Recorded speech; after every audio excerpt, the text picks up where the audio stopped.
말씀 하나 드리면 다음 주 월요일 1월 25일 날은 업무 계획 발표 관계로 중앙방역대책본부 정례 브리핑은 하루 미개최됩니다. 참고하시기 바랍니다. 방대본의 정례 브리핑은 다음 주 화요일 날 다시 진행될 예정입니다.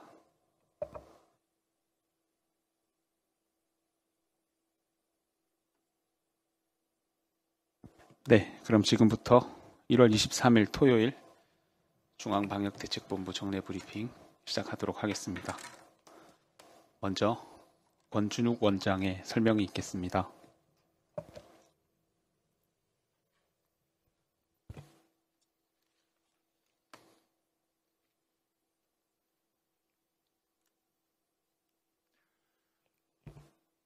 (1월 23일) 코로나 바이러스 감염증 19 국내 발생 현황을 말씀드리겠습니다. 국내 발생 신규 확진자는 403명이고 해외 유입 사례는 28명이 확인되어 총 누적 확진자 수는 74,692명입니다. 어제 총 검사 건수는 74,184건이며 이 중 수도권의 임시선별검사소에서 26,700건의 검사가 이루어졌고 이 과정에서 73명의 확진자가 발견되었습니다. 신규로 629명이 격리 해제되어 현재 11,311명이 격리 중입니다. 위중증 환자는 297명이며 어제는 사망자가 9명 발생하였습니다.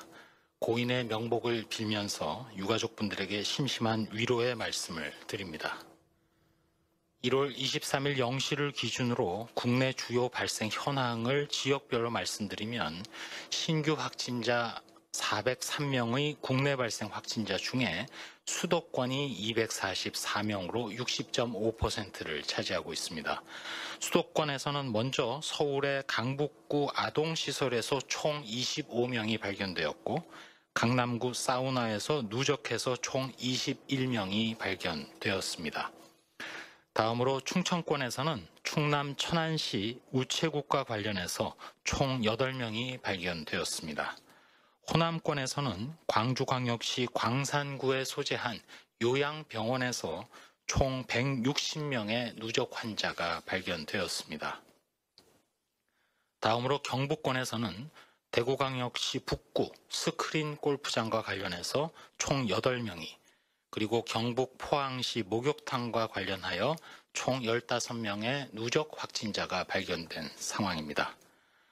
다음으로 경남권에서는 부산광역시 해운대구의 교회와 관련하여 총 7명의 누적 확진자가 발견되었고 거제시에 소재한 요양서비스와 관련해서 총 16명의 누적 확진자가 발견되었습니다.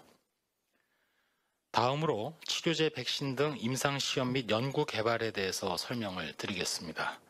먼저 전에 말씀드린 대로 항체 치료제 개발과 관련해서는 해당 제약사가 조건부 허가를 이미 신청하여 식품의약품안전처에 심사가 진행 중이며 향후 최종 허가 심사 결과에 따라 추가적인 임상 3상을 진행할 예정으로 있습니다. 현재 치료제 허가 전 활용 방안의 하나로 연구자 주도 임상 시험이 한 건 승인되었고 이는 인천의료원에서 코로나19 경증 및 중등도 환자 20명을 대상으로 투약 예정으로 있습니다.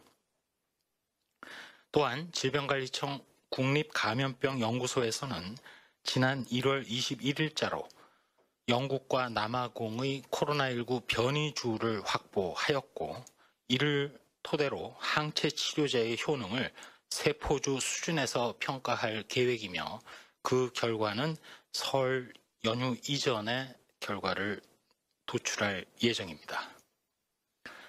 혈장 치료제와 관련해서는 임상시험 목적 이외에 치료 목적으로 총 32건이 식품의약품안전처로부터 승인을 받아서 사용하고 있습니다. 코로나19 치료제인 렘데시비르는 현재까지 총 115개 병원에 3,813명의 환자에게 공급된 바 있습니다. 국립보건연구원 국립감염병연구소는 작년 12월 28일 문재인 대통령과 미국 모더나사의 스테판 반셀 대표이사 간 면담에 따른 실무 후속 조치의 일환으로 1월 25일 월요일 밤 10시에 스테판 반셀 모더나 대표이사와 국립감염병연구소 간의 화상회의를 개최할 예정입니다.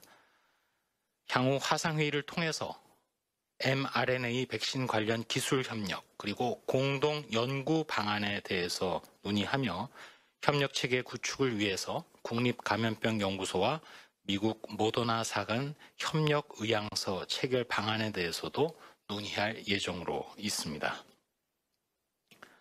다음으로 생활방역에 대해서 말씀드리겠습니다. 행정안전부가 운영 중인 안전신문고의 신고 사례를 간략히 말씀드리겠습니다. 최근 쇼핑몰, 아울렛 등 대형 매장과 관련해서 방역 수칙의 미준수 사례가 신고되었습니다.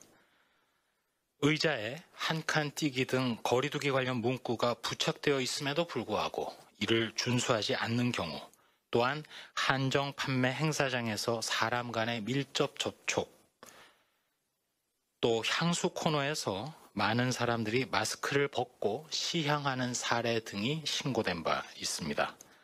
향후 각종 연휴 그리고 새로운 학기 준비 등으로 대형 매장 이용의 지속 증가가 예정됨에 따라 대형 매장의 사업주, 이용자들께서는 마스크 지속 착용, 또 사람 간의 거리 두기, 시식, 시음 금지 등 방역 수칙이 철저히 준수될 수 있도록 해주시기를 바랍니다.